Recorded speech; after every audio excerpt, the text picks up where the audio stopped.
আমার আজকের ইফতারের আয়োজনে ছিল বেগুনি, আলুর চপ, পেঁয়াজ ও বুট সব কিছুই ছিল। তো আমি সব কিছু কীভাবে কম তেল দিয়ে ভেজে নিই সেটাই আজকে আপনাদের সাথে শেয়ার করব। সো হ্যালো এভরিওয়ান, আসসালামু আলাইকুম, কেমন আছেন সবাই?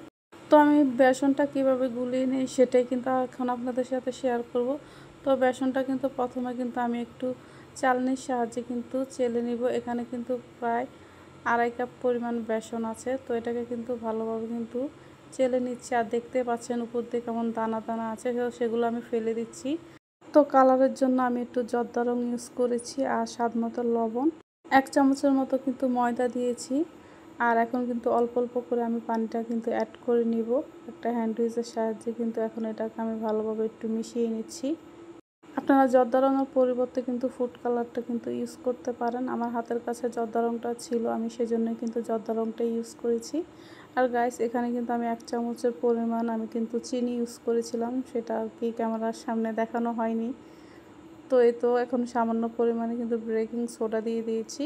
সোডাটা কিন্তু আপনি যখন ভাজবেন তখনই কিন্তু দেওয়ার চেষ্টা করবেন। আগে থেকে দিলে কিন্তু আপনার বেগুনিটা কিন্তু ফুলবে না। তো বেগুন কিন্তু আগে থেকে কিন্তু কেটে ধুয়ে রেখেছিলাম। আর এগুলো কিন্তু আমাদের গাছের বেগুন, একদম তাজা তাজা ছিল। তো আজকের সব ভাজা পোড়া কিন্তু আমি সরিষার তেল দিয়ে করছি। আর এখানে কিন্তু খুবই অল্প তেল দিয়ে কিন্তু আমি করে নিচ্ছি। যদি বেশি তেল দিতাম আপনারা দেখলেই বুঝতে পারতেন, উপর দিয়ে কিন্তু একদম ভালোভাবে ফুলে যেত। যেহেতু ফুলেনি তাহলে বুঝতেই হবে আমি একদমই অল্প তেল দিয়েছি। যেহেতু সারাদিন রোজা থাকার পর এগুলো খাওয়া হয়, তো আমার কাছে মনে হয় যে অল্প তেল দিয়ে ভাজা পোড়াটা করলে বেশি ভালো হয়। আর সয়াবিন তেল থেকে সরিষার তেলটাই বেশি স্বাস্থ্যকর মনে হয়। তেল তো তেলে হয়, তো স্বাস্থ্যের জন্য সবই ক্ষতিকর। তারপরেও মনে হয় সরিষার তেল দিয়ে করলে একটু ভালোই হয় আর কি। এটা আপনাদের স্বাদ ইচ্ছা অনুযায়ী, যারা খেতে পারেন না সরিষার তেল তারা সয়াবিন তেল দিয়েও ভেজে নিতে পারেন বা অলিভ অয়েল দিয়েও ভেজে নিতে পারেন, এটা আপনাদের ইচ্ছে অনুযায়ী। চিনি দেওয়ার কারণে কিন্তু আমার বেগুনিগুলা, আলুর চপ যেটাই বলেন, সবগুলাই কিন্তু অনেকক্ষণ যাবত কিন্তু মুচমুচে ছিল। আর এই তো আমার কিন্তু সব কিছুই ভাজা হয়ে গিয়েছে। এখন কিন্তু বুট রান্না করতে চলে এসেছি।